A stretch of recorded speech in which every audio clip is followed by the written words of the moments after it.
One of the central arguments of the God delusion, Richard Dawkins' book, is the famous schoolboy argument. If we believe in a creator, we'll have to ask who created the creator. Now, the first point I would make about that is this.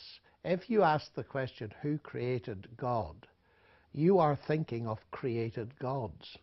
Now, the ancient world knew all about created gods. Actually, we call them idols.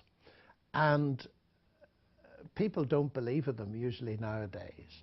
So if Richard Dawkins really thinks that what he's demolishing is belief in created gods, then good for him. But he could have written a far shorter book, because millions of us don't need any convincing that created gods are a delusion.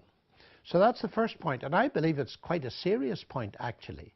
Because if he thinks that the God means you must be able to say who created God, then he does fall foul of that criticism.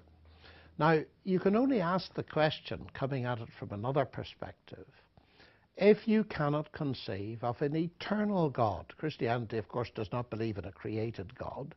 It believes in God who is eternal and is the creator of everything else. In other words, God is uncreated. So what I'm claiming, to use mathematical language, is that the category of the uncreated is not empty. Now, it could be that Richard Dawkins has difficulty with the notion of the uncreated. Although, and I'd like to know the answer to this, I don't know the answer to this, does he believe that matter and energy have existed forever? Because if he does, as many people do who are atheists, then they do believe in something eternal. So the problem must be that they can believe in something eternal, but they don't believe in an eternal person, an eternal God. But where's the logical difficulty? If you admit that something eternal exists, then postulating that an eternal person exists.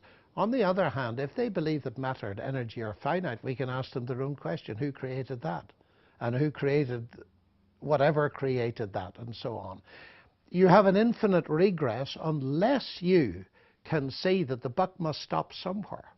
And of course, the Christian doctrine is that God existed eternally, so that by definition, the creation buck, so to speak, stops there. So I really think that in a way the game is given away by asking that question. Dawkins is thinking of created gods, which are a delusion.